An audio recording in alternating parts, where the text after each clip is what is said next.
Bueno,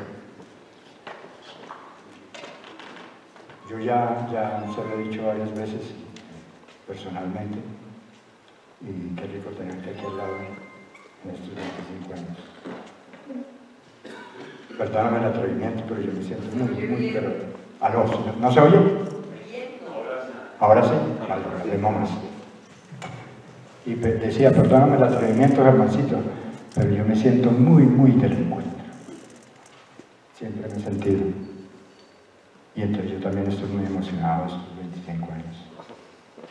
Y de que, pues, qué chévere, qué hazaña la tuya, y es un ejemplo para nosotros los que somos gestores culturales, tener esa capacidad y ese tesoro. Bien, Germancito, qué chévere. Entonces, primer punto de las dos cosas que tengo en el programa. La Universidad EXI con doble C, que sus siglas son Escuela Colombiana de Carreras Intermedias, empezó hace casi 50 años con eso, con carreras intermedias, propósito muy interesante de sus fundadores, y parece que la cosa les fue muy bien, porque era sobre todo para estratos bajos o estratos de recursos, pues, limitados, y en menos de 50 años a hoy, a 2024, tienen 20.000 estudiantes, y tienen un montón de sedes en Bogotá, en el centro, en el sur, en el norte, y con unos edificios grandísimos. Bueno, pues ha ido bien, chévere. El rector actual, ingeniero de sistemas de Harvard, pero con mucho sentido de lo cultural. Entonces veníamos hablando, y con Henry Aguado, con quien se hizo un festival de cine chino, el Festival de Cine de Bogotá y la Universidad y la Embajada China. Y de ahí salió la posibilidad de que se hicieran algunas actividades de cine, etcétera, etcétera, y la que más ha cuajado hasta el momento, o la única que ya hay un proyecto concreto, era de crear una página web de cine.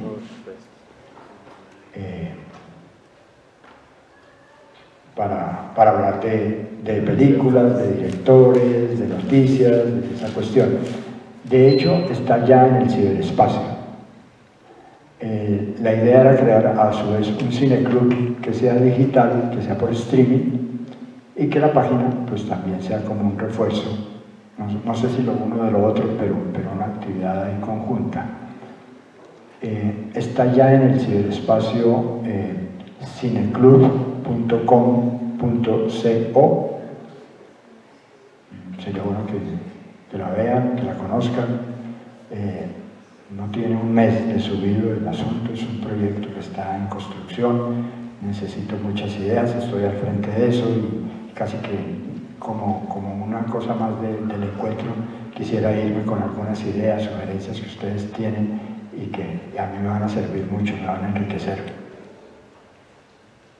Es un proyecto cultural que está liderando el rector, y tan pronto hicimos las primeras pruebas de subir al ciberespacio, ya hubo oposición interna en la universidad, porque eso cuesta mucho, se va a desangrar la universidad. 20.000 estudiantes van a perder su cupo por tratar de mantener una página web de cine, en fin. Entonces, por eso mismo necesito más el apoyo de ustedes y de traer ideas. Pero de todas maneras, entonces quiero hacer oficialmente el lanzamiento de una página interesante. Estamos empezando. Como les digo, quería tener más películas de presentación, de directores, de esto, pero bueno, pues está lo que está, y queremos seguir ahí. Desde ya, gracias por las ideas y sugerencias que nos puedan presentar, ya que oficialmente represento entonces ahí la creación de la página de esa universidad. Yo estoy convencido de que, a pesar de las oposiciones internas y todo, vamos a salir adelante. Bueno. Respecto de ya hablar de la ponencia, tuve dos grandes temas y me tocó escoger uno. El otro tema que me hizo vacilar mucho, de si más bien me dedicaba a que esa fuera la ponencia, Este año se cumplen los 100 años de la película El último hombre, de Murnau, de 1924, estrenada el 23 de diciembre. Ninguna película en las que uno se pone a ver del cine alemán de aquella época, y más el de la industria poderosa, exhibió una película el 23 de diciembre. Raro, se exhibe mucho antes, 16, 15 de diciembre. Lo que pasa es que por esos días, del 15 y 16 de diciembre, la prensa entera alemana y un poco la mundial estaba dedicada a la salida de la cárcel de un señor que no había pagado su condena como de 3 años, sino de 8 o 9 meses, un tal Adolf Hitler. Y entonces Alemania entera estaba volcada a eso, y a la industria, tanto que la industria del cine tuvo que frenemos esa.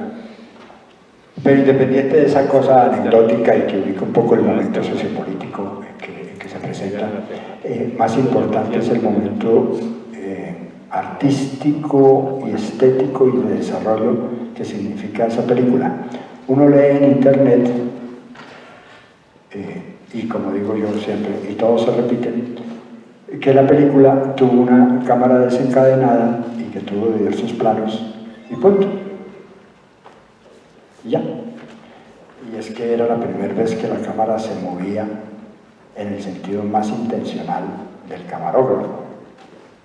Hasta ahora se conocían travelings en carros, en trenes, en barco, en muchas cosas, pero y hay fotos del desarrollo de la película en que se inventaron una especie de trípode, de arnés, para sostener la cámara pesadísima y poder hacer esas contrapicadas y picadas que tiene la película. Se estaba creando el espacio cinematográfico. En la teoría del cine es un momento muy importante la creación del espacio cinematográfico, porque el específico fílmico del que siempre se ha hablado y del que se pregunta cuál es, encuentra su verdadera respuesta en la creación de síntesis que tiene el movimiento de cámara. Por eso las películas de hoy en día volvieron a ser tan planas, porque no hay movimiento de cámara. Un traveling es una cosa que no se necesita. Yo le he preguntado a muchos directores, sobre todo jóvenes, y de distintos sitios y distintos países, y todos tienen la misma respuesta a coro. Parece que es como lo único que se pone de acuerdo. La respuesta es, la estética de mi película no necesitaba movimiento de cámara. Bueno, puede ser cierto, pero las películas se volvieron planas otra vez, como en el cine mudo, que tienen muchos planos ahora, muchos enfoques, pero el movimiento de cámara se perdió, quedó para la televisión, para los Juegos Olímpicos, para el fútbol, y los reinados. Pero para el cine no, ya no es importante. Listo, vale.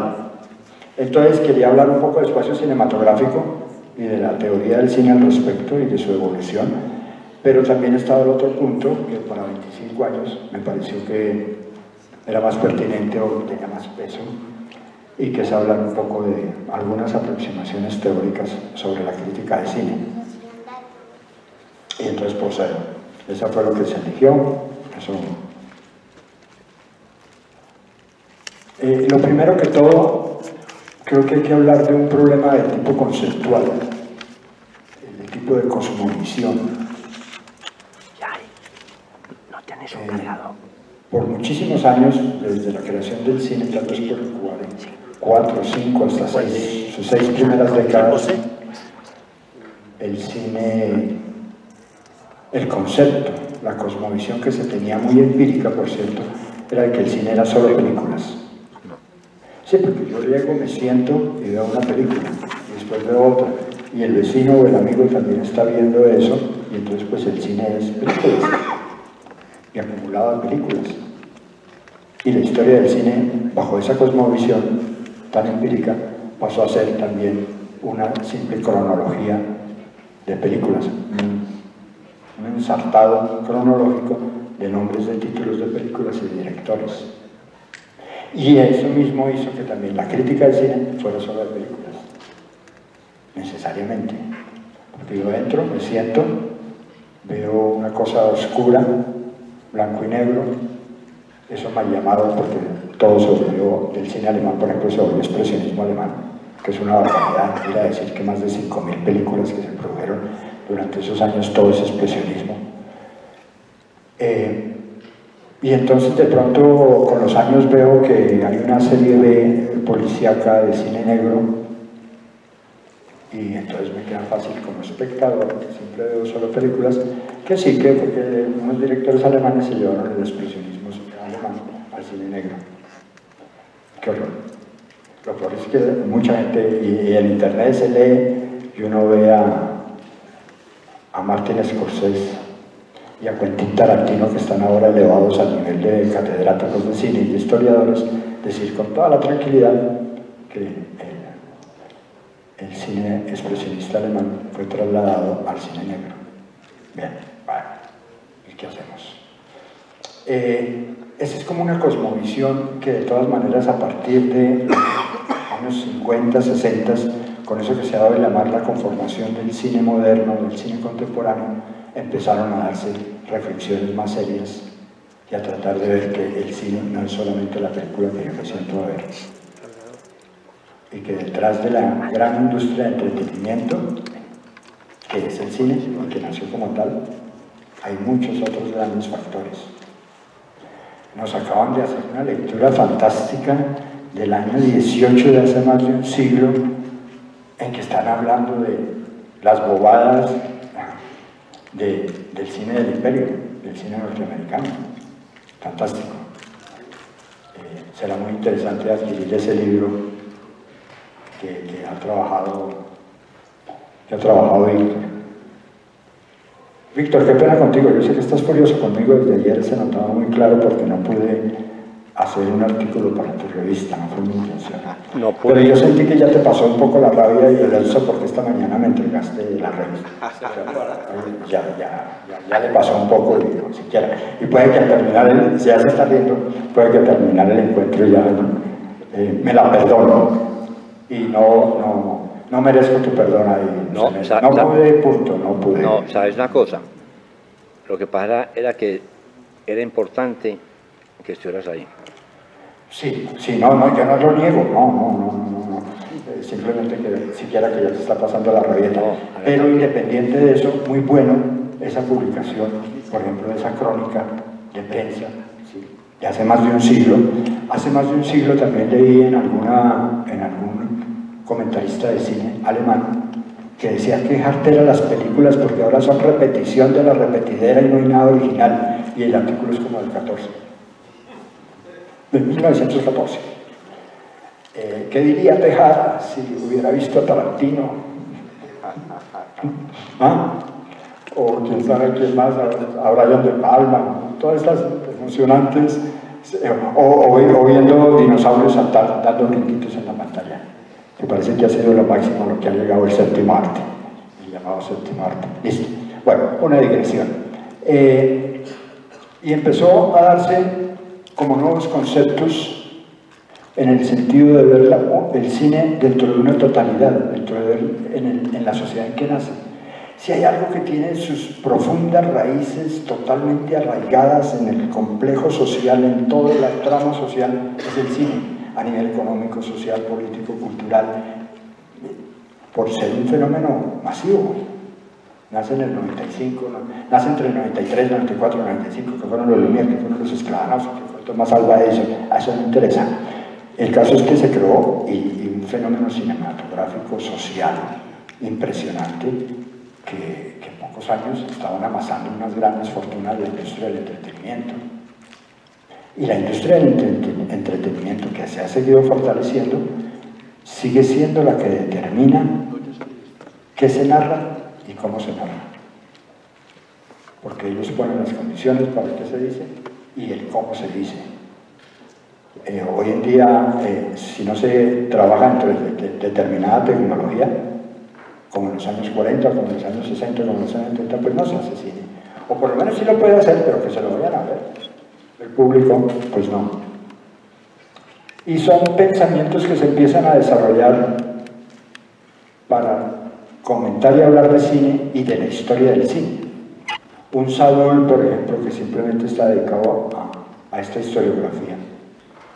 empiezan a haber otros conceptos muy interesantes. Alguien ahorita nombraba a André Tudor y a Rick Allman a nivel de los ingleses, Jean-Louis Comolli y Serge Daney en Francia, que tú tanto conoces, Juan, ¿sí? De aquellos como primeros teóricos de los años 70-80 tan interesantes. En Alemania está un Dieter Ross y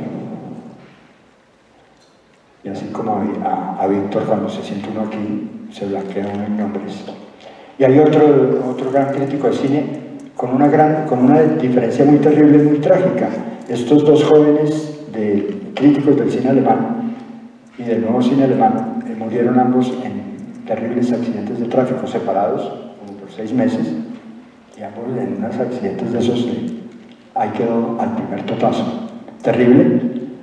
De Dieter Ross le están editando, que yo sepa, el libro de todas sus críticas, y ojalá lo podamos tener y poder hacer algunas traducciones. Y así sucesivamente todos estos nuevos conceptos de historia, de ver el cine como, antes que nada, como dentro de un contexto de algo global, donde el cine es muchísimo, pero muchísimo más que películas, donde la historia del cine es, por tanto, muchísimo, pero muchísimo más que una cronología de títulos de películas y de directores, y la crítica del cine pues se enriqueció, porque pues empezó a hablar de cine en su totalidad, en una visión, en los distintos conceptos. Y además porque me parece que uno cuando habla de historia del cine o alguien intenta hablar de la crítica del cine, por lo menos tiene que exponer claramente en qué terreno y en qué cosmovisión se está moviendo y cómo es. Porque, eso lo tengo claro, a ninguno de nosotros nos cayeron en lenguas de fuego la iluminación, ¿sí? Y de repente sé todo absolutamente. Esa risa de Omar quiere decir que compartimos ese concepto y esa creencia. Hay que leer. No se puede hacer crítica de ninguna materia si no se conoce primero la materia. Y esta materia es muy extensa, no solamente por las películas, por los libros, por la historia. Y uno se puede ver todas las películas que pueda, y se puede leer todos los libros que se pueda de historia del cine y de teoría del cine, y eso tampoco lo convierte en crítico de cine necesariamente. Además que películas, a principios del siglo, de este siglo, y producto de que en 1995 se cumplieron un siglo de la existencia del cine, se creó una comisión internacional que trabajó como por varios años, y a principios del siglo expuso su trabajo, que era una gran investigación de tratar de más o menos calcular cuántas películas se habían hecho en el mundo entero. Trabajo extenso, difícil, teso.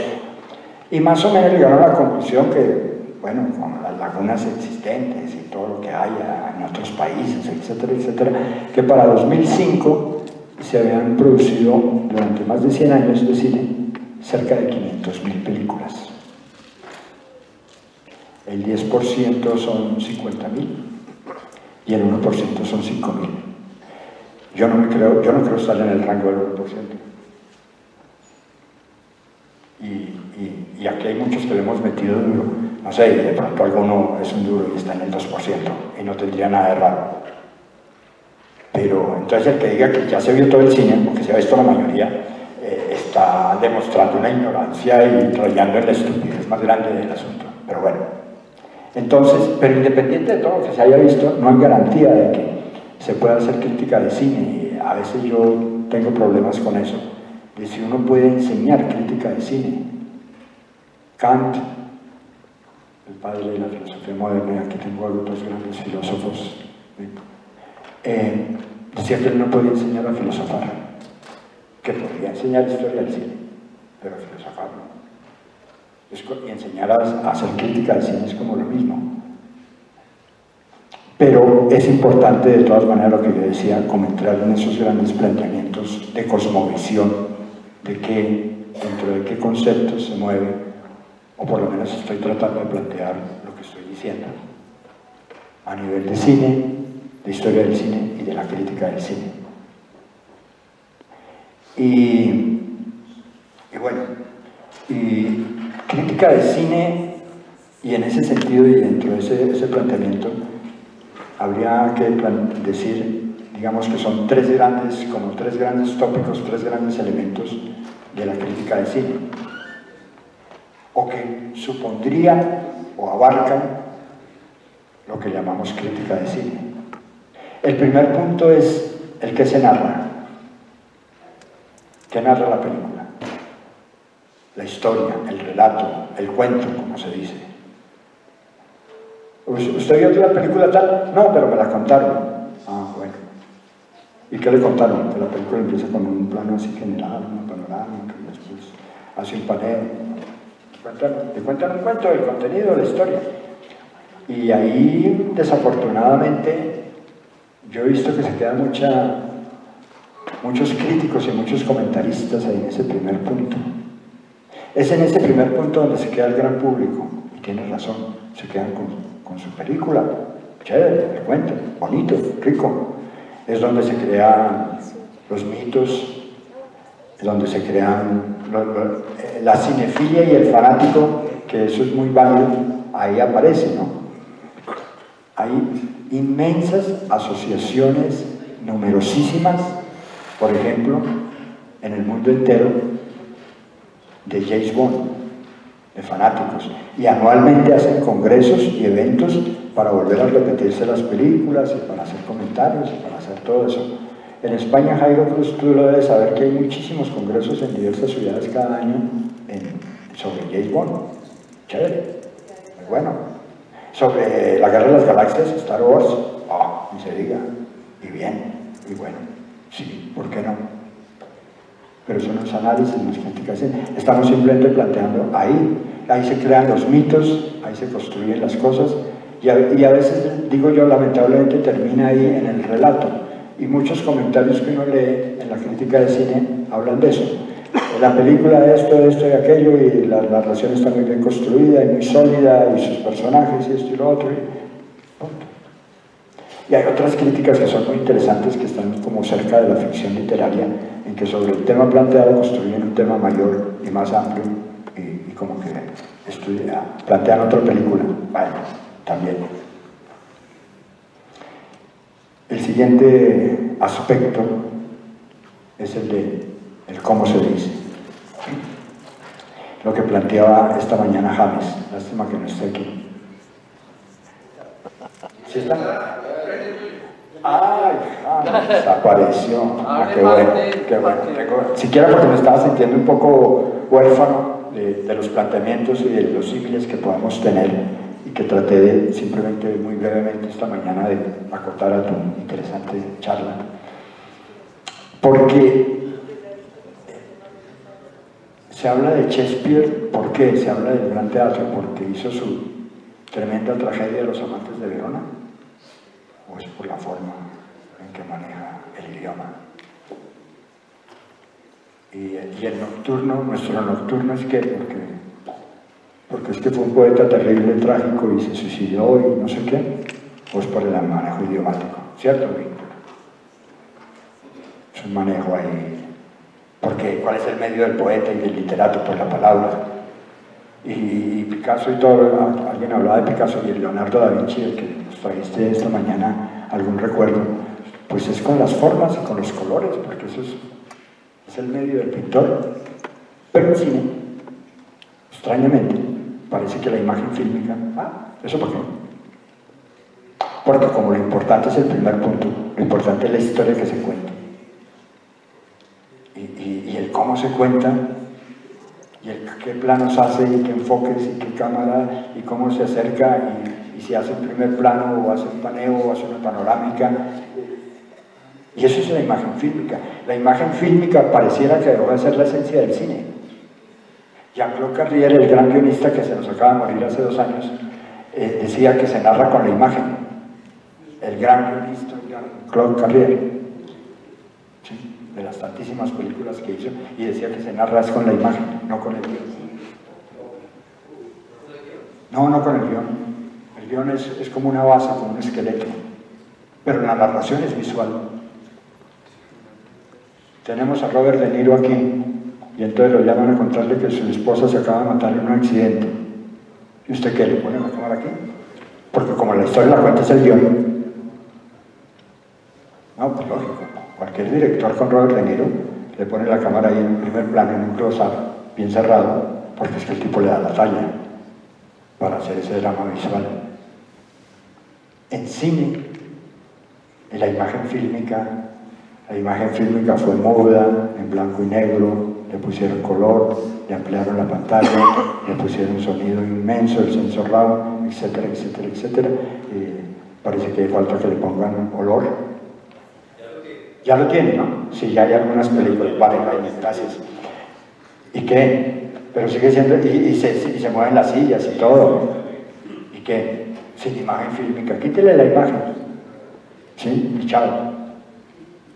Entonces, y lo que comentaba yo, como ya no hay mucho movimiento de cámara y los planos son fijos, así sean muy originales, muy bien estudiados, utilizando todas las partes de un espacio, pero sigue siendo plano, entonces, aunque la imagen fílmica se haya degradado y se siga degradando, me parece, sigo creyéndolo, y también estoy como planteándolo así a nivel personal, como... Bueno, no a nivel personal, porque como decía, esto no me cayó aquí del cielo. Hago parte de una serie de nuevos teóricos y nuevos planteamientos. Y además de lo que he recibido de ellos, pues también lo que uno puede aportar ahí. Pero si no se habla, si no se habla de la imagen fílmica del medio, de esa estética que parecía, te lo quería, lo vuelvo a decir, parecía esta mañana que lo decías aquí como con golpe de pecho.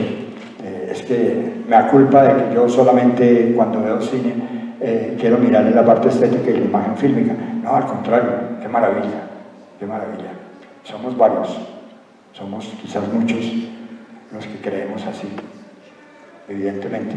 Un tercer aspecto, el último sería de estos tres básicos, es el por qué o el para qué se plantea esa película.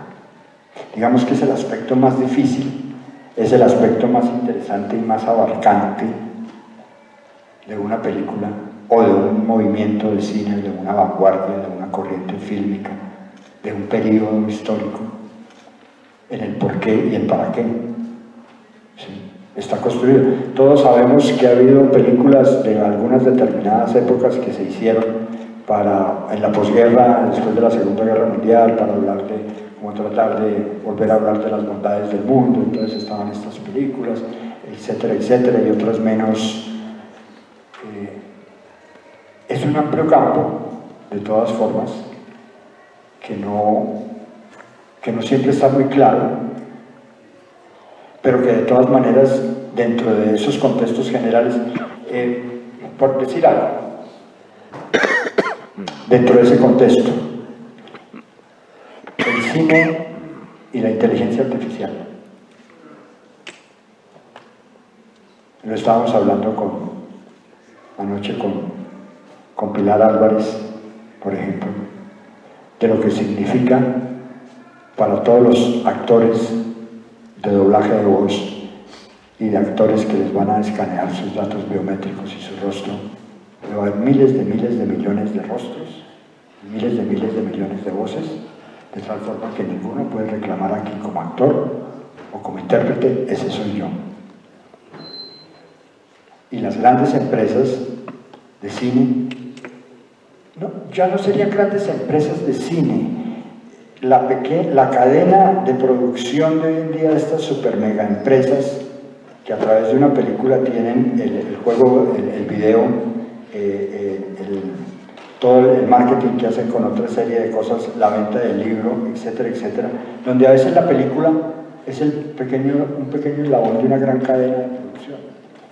Para Industrias Marvel, que una película solo les produzca 1.000 millones es una cosa insignificante. Sus primeras 20 películas que han hecho, les produjeron cada película $1.000 millones.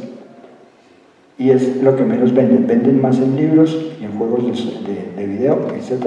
Les producen más ganancias que esos 1.000 millones. Hay como para los quintos. Entonces, estas megaempresas, Netflix, pues las de distribución que se están apoderando, Netflix sigue con el casi 70% del mercado mundial. Calculan que para finales de este año llega a 300 millones de suscriptores. Estas grandes empresas, Sony Pictures, que hace parte de un conglomerado mucho más poderoso, y Disney también, etcétera, etcétera, van a ser los grandes beneficiarios. Porque es que el problema de la inteligencia artificial, del desarrollo de la tecnología, se parece, por recordar a Oppenheimer de este año, que tantos Óscar se llevó. La fisión nuclear es un adelanto de la ciencia y de la tecnología maravillosa. Pero si unos poderosos y militares la vuelven una bomba nuclear, ya no es problema de la ciencia es neutra pero no neutral en su aplicación. Lo mismo pasa con la inteligencia artificial, Felipe, que yo te veo muy entusiasmado y tiene sus motivos porque sí. El problema es el uso en manos de estas megaempresas. Porque aquí en pequeñito, y tú hablabas la otra vez, o comentábamos contigo, de empezar a utilizar la inteligencia artificial para cursos de guión. Algo habías comentado, algo parecido. Bueno, y va a ser fantástico, pero a nivel de las megaempresas, no dentro de 10 años, no dentro de 15, es ya. Porque la huelga de actores del año pasado, que duró 4 meses, uno dice, ¿4 meses? Oiga, pero los actores con todo el billete que se ganan y quieren más, uy, tan ambiciosos, ¿no? Nada. Estaban peleando el trabajo de los 160.000 afiliados que tiene el sindicato de actores y intérpretes en Estados Unidos. Estaba peleando por ver a ver cómo nos van a dejar por fuera ahora, que graben todas las voces y chao. Los acuerdos principales, que fueron los que más se demoraron, están a 1 año y a 2 años. Porque se van a quedar ya todos los actores de doblaje sin voz. ¿Y a quién les reclaman? El escáner de los actores. Va a ser interesante cómo van a ser los premios Oscar a mejor actor y a mejor actriz cuando no haya actores reales ni actrices reales. Y es que se viene ya. Y eso me parece que la crítica de cine no se puede hacer a un lado por aquello del encanto y la seducción que tiene este nuevo sistema, que es muy encantador y muy seductor, pero la crítica de cine tiene que mirar ahí en detalle cómo se va a manejar esa situación, cómo se van a manejar esos hechos. Las películas no van a tener actores reales, ni directores, ni guionistas, porque ahí sí que menos. El guión y la cámara y los planos. La La Land fue un anticipo de cómo se copia usted de los mejores planos y las mejores secuencias de muchas películas y ensamble su película, y ahí le fue a La La Land. No le fue mal, ¿no? Se llevó como 7 Óscares, algo así, ¿no? No le fue mal.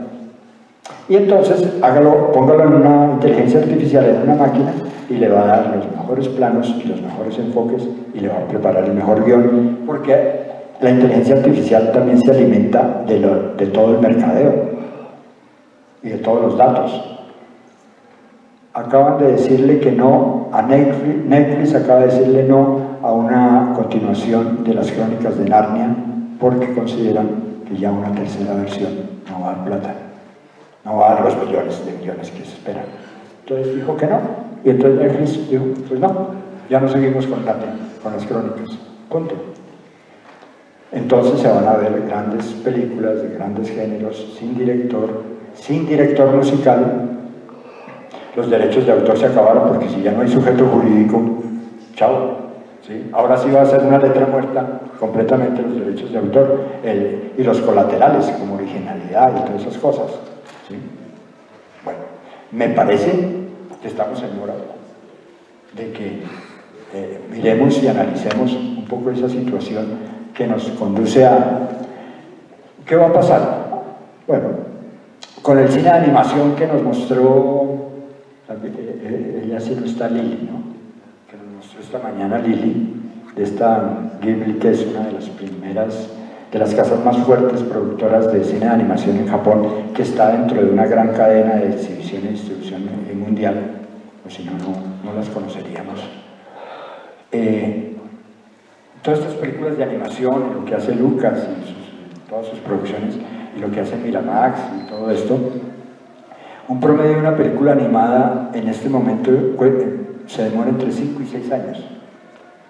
Con la inteligencia artificial no va a llegar ni a 5 o 6 meses. Así, rapidito se produce, no hay que doblar actores, no hay que pagar esto, rapidito. 5 o 6 meses y ponga la película. Y es lo que más se está vendiendo, aunque tiene unos costos altos, ¿no? El cine tampoco está Fernando, ¿no? Que nos habló del cine de terror, de horror, e independiente de los dos términos, junto con el cine pornográfico, son las películas, es el cine más rentable, porque la inversión-beneficio es muy mínima la inversión contra el beneficio que da. Pero eso en manos también de la inteligencia artificial, bueno, pues va a producir mucho más. La gran mayoría de la gente no se va a dar cuenta de eso. Va a seguir consumiendo cine interesante, cine de aventura, cine de acción, cine entretenido, con grandes panorámicas, grandes cosas, grandes actores, etcétera, etcétera. Y si la crítica no interviene ahí, eso en cuanto, básicamente, y hablar de la crítica de cine, como si fuera una mente así fantasmal o espiritual, un ser glorioso, que no encarna en personas, pues estaría contradiciéndome como un poco de la necesidad de estar aterrizado y de ver el conjunto. La crítica y los críticos, ¿no? Lo uno tal vez no se desarrolla tan a la par de lo otro, pero de todas maneras, y como estamos en el encuentro,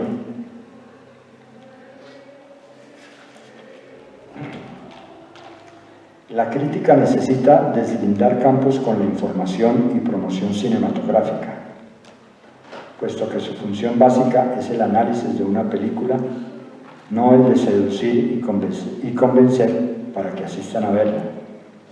Es decir, no está para atraer al público, puesto que otras son sus responsabilidades para con el público. Con ello, al ubicarse claramente cada cual en su sitio, aparece el inmenso territorio a manera de gran panorámica en el que la crítica puede ejercer su actividad. Grandes, medianos y pequeños temas, investigaciones y análisis fluyen inmediatamente. Y como por... El cine está hecho para despertar y mover todo tipo de emociones, pues en últimas, la función de todo arte es trabajar con las emociones.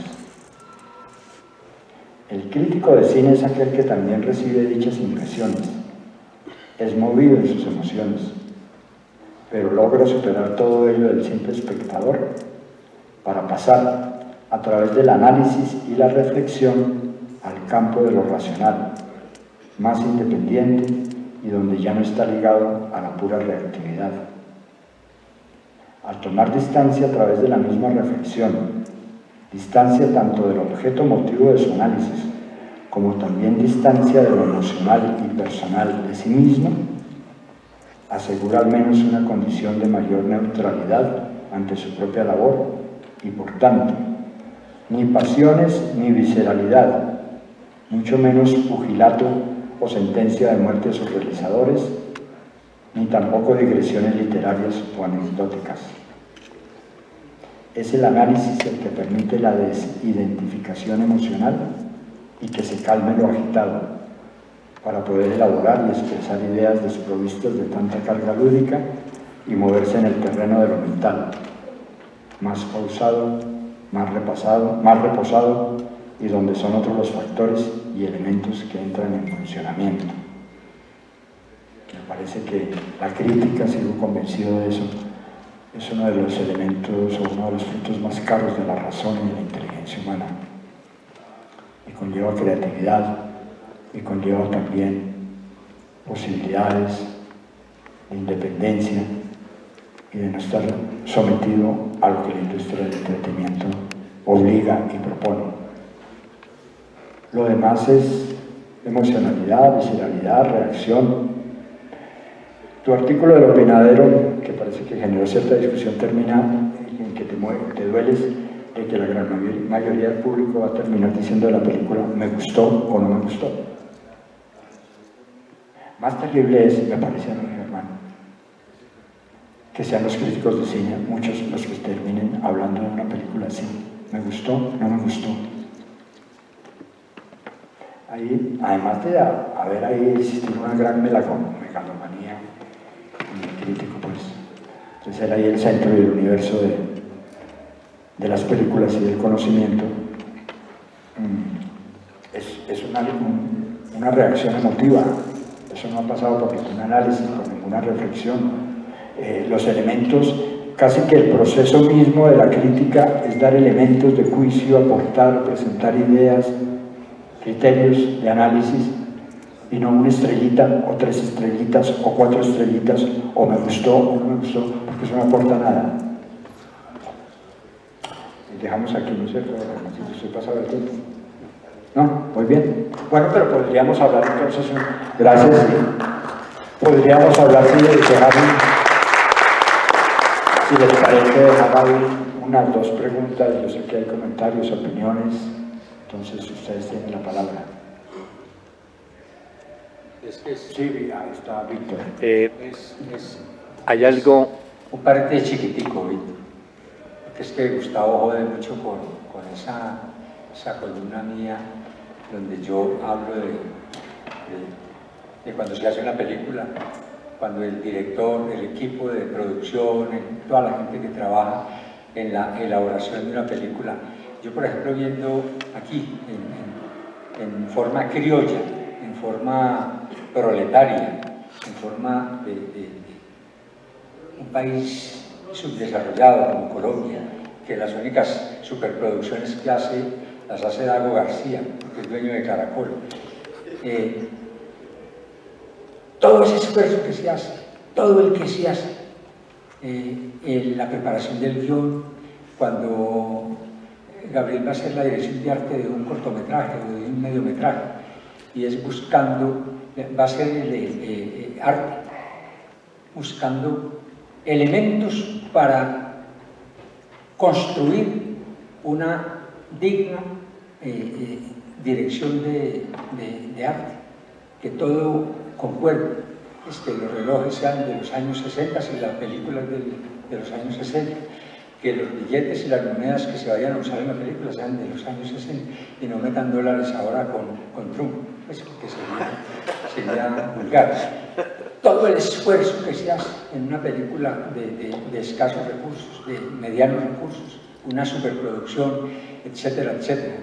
Una película que requiere, y hablemos de las inteligentes, las que se hacen con seso, y que es toda esa producción engorrosa que se ha trabajado durante días, semanas, meses, años, y llegue a una sala y cuando salen los espectadores lo único que atienen a decir es: a mí no me gustó, a mí me gustó. Eso es lo que yo digo en la columna. Yo no estoy diciendo nada diferente a eso, que me parece muy triste que todo ese esfuerzo que se hizo termine en un espectador común y corriente de Viterbo, de Guática, de Manhattan, de Nueva York, diciendo: a mí no me gustó. Eso es lo que yo quiero decir. Víctor, sí. Te veo muy pesimista con la cuestión de la inteligencia artificial, en la manera en que va... ¿Quieres el...? Claro, Ave María. Como pero no alcanza. ¿No alcanza? voy a estar por allá. No alcanza hasta ahí. ¿Y no tienes inalámbrico? No me entregaron ahí anda la pregunta. No me entregaron el inalámbrico. Eso es una solución.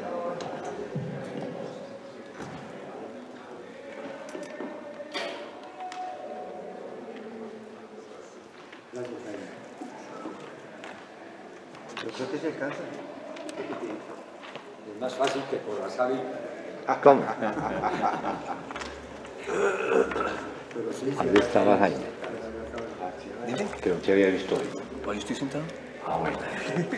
Bueno, la idea es la siguiente. Te veo muy pesimista con lo de la inteligencia artificial. Cuando hablar de la posibilidad de que se reemplacen actores, lo de las voces, de los guiones, la actividad de la cámara en el set, toda esta cuestión que esa habías comentado. Pero yo creo que vos sos un alarmista por lo siguiente. Cuando apareció la fotografía, los pintores se enojaron. La crítica en ese momento dijo que los pintores iban a desaparecer. Resulta que la actividad humana no lo reemplaza, la parte creativa no lo reemplaza una máquina como fue en el momento de la fotografía. Miremos que siguen apareciendo grandes pintores como los expresionistas, pintores como Picasso, Dalí, como en este caso nosotros, bueno, etc. Y resulta que el arte busca salidas a nivel humano, ¿cierto? También se da el caso cuando dicen que la inteligencia artificial va a suplantar a los escritores. Eso es muy difícil, porque los escritores tienen su tono personal y el lugar de donde viven y lo que van a expresar y todo eso. De pronto sí hacen novelas basura o poemas basura o cosas de ese estilo, pero grandes direcciones no se han acabado. Cuando apareció el ebook, que está en todo su apogeo, pues la curiosidad de la gente, se dijo, eso fue como en el 2025, una cosa así, que incluso había un filósofo estadounidense que decía, los libros van a desaparecer, y a los 2 años, los libros en papel adquirieron podemos decir, un exceso de producción tan grande que luego la gente no se lo soporta, ¿cierto? Pues es una forma de tener un libro ahí, pero un libro en papel, que es un libro que tiene 500 años o 600, todavía perdura, ¿cierto? Cuando apareció la televisión, dijeron que era acabar con el cine. El cine busca otras salidas, busca temas, cineastas de verdad y no la producción en serie como es la televisión y los mismos dramas. La televisión tiene 14 o 15 temas y tiene también el número de fines y todo eso, ¿cierto? Pero el gran cine y lo que es el toque del artista es muy difícil. Entonces, bajo la inteligencia artificial está ahí. Que se desarrolle mucho no hay ningún problema.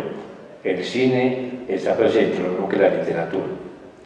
Entonces yo creo que, no sé por qué sos alarmista, como tan pesimista, pendiente de estar todo el día que chateando en vez de escribir sobre Germán.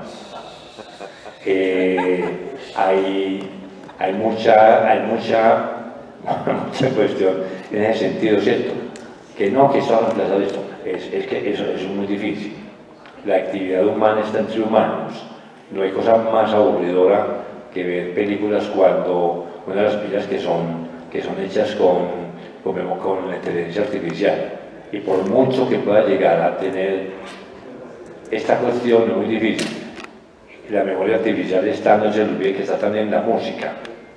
Es imposible expresar el sentimiento, ¿cierto? Entonces hay una cuestión en discusión que ahora es muy importante eso, ¿cierto? Pero en este momento la inteligencia artificial, si vos le pedís a la inteligencia artificial que haga una síntesis de una película, parece de un muchacho de 12 años. No sé si avanzará mucho y dentro de 50 años habrá un filósofo que esté hablando sobre temas y que ando salir. No, la inteligencia artificial es una copia de una copia, que está saqueando archivos y buscando respuestas. No sé si alguna máquina llegará a pensar que en ese sentido sí sería un poquito alarmista, pero el hombre siempre busca salidas. De todas maneras, la discusión queda abierta, es muy interesante. Muchas gracias.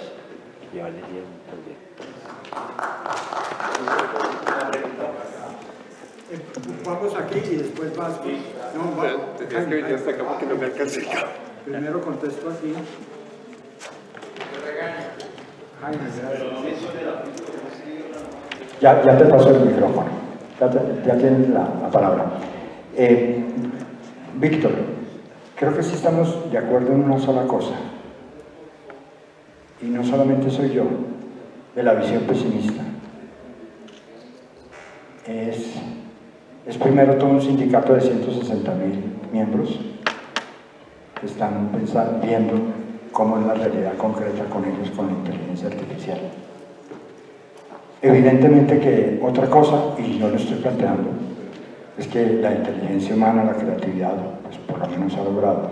En lo que no estaría de acuerdo es en las comparaciones que haces, porque una cosa fue la fotografía, no cayó nunca en manos de megaempresas, por eso no puedo acabar con la pintura, siquiera. Y todas esas otras actividades que tú mencionas, pues yo creo que la comparación, no estaría de acuerdo con eso, pero sí en una visión en ese sentido muy pesimista. La inteligencia artificial se escribe con mayúsculas porque cada vez es más creciente, y la inteligencia humana se escribe con minúsculas porque cada vez es más reducida. Por algo será. Es una situación del momento, no del momento, sino lo que está implicando en este momento. A mí me afecta y me parece, y tengo esa visión triste y dolida, de que cada vez más la máquina avasalla más a la creatividad humana, a nosotros, a lo que estaba hablando, a nuestro ejercicio de la razón, como uno de los frutos más caros de la razón, la crítica, la creatividad, la opinión, el escrito literario, toda esta cuestión. Estamos siendo acorralados. Y en ese sentido, sí, yo no creo que en eso estamos de acuerdo, es una visión pesimista, pero la situación. Sí. Ahora tocabas este tema, para el proceso de la gente, una película se puede contar. Entonces, contame la película, voy a contar la película. Yo creo que daba a entender que la película es algo más que lo que se cuenta. Yo recuerdo que por allá tal vez a finales del siglo XIX hubo toda esta discusión acerca de artes del espacio y artes del tiempo. ¿Antes de qué, perdón? El espacio y artes del tiempo. Sí. Puesto que la pintura, por ejemplo, que es un arte del espacio, se estaba limitando a contar historias, y contar historias es una función de un arte del tiempo como la literatura. Entonces, si hablamos, por ejemplo, de los cuadros impresionistas, teníamos las regatas de Argenterwe, o teníamos el tren arribando a la estación de San Lázaro, o las pinturas neoclásicas, por ejemplo, de David, con Napoleón cruzando los Alpes. En fin, había un contar de historia que es típico de la literatura, pero que no necesariamente tiene que ser obligatorio para un arte como la pintura, que es un arte del espacio. Y cuando se descubre eso de la pintura, entonces nace, por ejemplo, el cubismo. Y Picasso va, por ejemplo, a decir es que el impresionismo es el último gran fenómeno de la retina, y después sabemos que en 1907 aproximadamente Kandinsky crea tal vez el primer cuadro de tipo totalmente abstracto, a partir solamente de los elementos que son formales en el ámbito de la cultura. Pero en el caso del cine, también yo creo que siendo muy importante el tema que el cine comprende tanto el arte del tiempo, que es la narrativa, como elementos que son netos de arte del espacio, como los planos, el tipo de iluminación. Entonces me parece que la diferencia del gran público con una de las diferencias del gran público con el crítico es que el crítico conoce esos otros elementos formales que trascienden simplemente la mera historia que se cuenta. Pues como profundizando en lo que decías, del famoso tema de que yo voy a contar la película o contar una película. Sí, tú lo resumes muy bien, evidentemente. Nunca podrá ser lo mismo gran público y crítico de cine. Aunque con el crítico de cine siempre ha existido un viejo debate. Hagamos un paréntesis ahí. ¿Quién es crítico de cine? ¿El que escribe en un medio? ¿El que escribe en un periódico, en otro medio, algún medio informativo? Por mucho tiempo eso ha sido un crítico de cine. Y eso ha permitido ciertas perversiones en este país y en muchos otros. Primero se consiguió el medio y después se volvió crítico. Ya tengo el periódico donde escribir, entonces ahora me hago crítico. Le logré vender la idea al director o al jefe de redacción de que yo era experto en cine. Y es tratado como crítico de cine. Entonces, y me refiero al crítico de cine, básicamente hablaba aquí, al que está aportando elementos y al que está hablando del medio fílmico, del medio, de cómo se expresa, en esa película, cómo se expresaron en imágenes. Y entonces ahí, con un poco de ironía y de burlesco, porque uno se contagia de Germán, y más si lo tengo aquí pegado, de su agradable burlesco. Si me dicen, cuénteme la película, entonces tendría que empezar contando eso, el medio fílmico. Mire, la película abre con una gran panorámica, ¿sí? Y después viene como un plano medio y se acerca y hay un primer plano de una señora que parece que va a ser la protagonista. Pero eso no se cuenta, ¿qué tal? No, se cuenta es que, mire, la fulana esta y se casó con este y se la jugó con el otro y el otro llegó y después se fue con otra y entonces a este quería matar a aquel. Ay, sí, uy, qué película, uy, interesantísima, ¿no? Entonces yo voy a ir a verla, ¿sí? Ahí es un poco como ironía realmente de que es contar una película, pero sí esperamos que el crítico siempre se diferencie del gran público, sobre todo por lo que aporta, y no por el me gustó, no me gustó, o porque puso 3 estrellas o 2 estrellas, porque eso no dice nada. Creo que ahí en ese sentido la crítica se estrella, y juguemos con esas palabras. La crítica...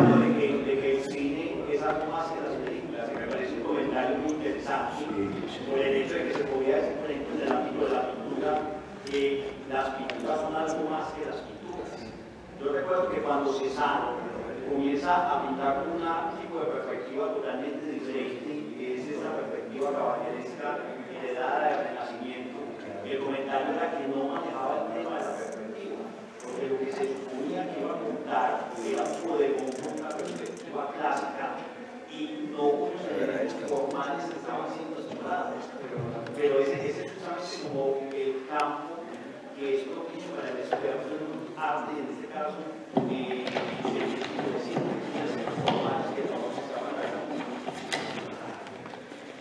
Toda obra de arte, pintura, lo que quieras, literatura, nace en un contexto social y en un determinado periodo.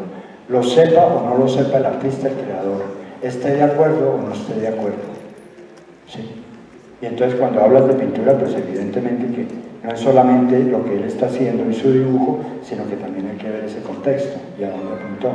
Pero la gran diferencia de la pintura contra el cine, y ni siquiera la literatura alcanzaría, es que es un fenómeno de masas, de impresionantemente masa, masivo, es un fenómeno cinematográfico. Yo estudié sociología y para mí si hay algo que me ha cautivado siempre es este fenómeno de masas llamado cine. Es impresionante.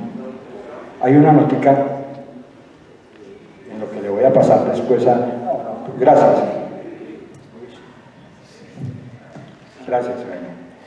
Una nota, esto te lo mando después, prometo. Aquí hay testigos. Porque yo sé que él siempre me pelea porque no le mando el trabajo y el texto, y lo peor de todo es que él siempre tiene la razón.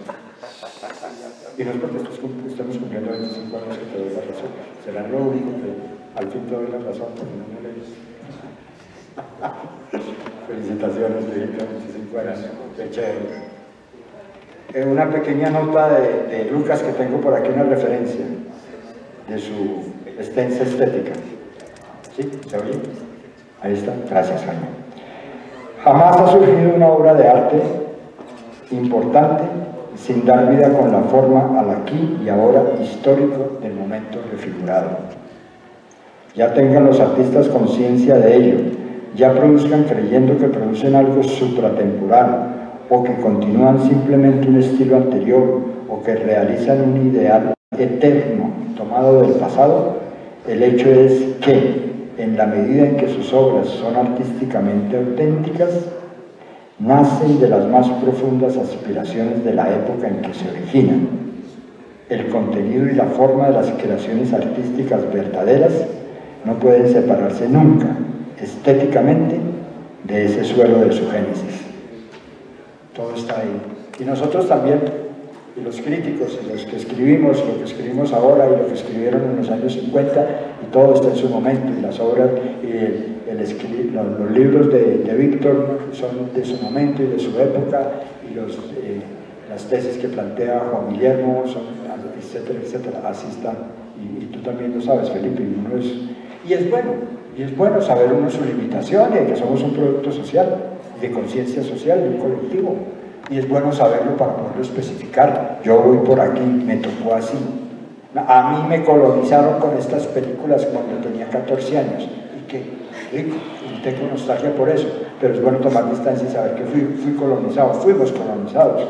Y no por eso hay que empezar a odiar esas películas con las que fuimos colonizados. Simplemente nos tocó así. ¿Sí?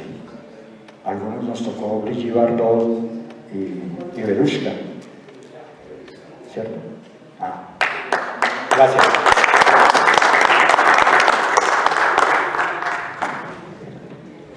Muchas gracias, Gustavo. Le vamos a dar el paso a la charla de Jaime Ponce. Jaime Ponce Silvio, lleva media hora revoloteando.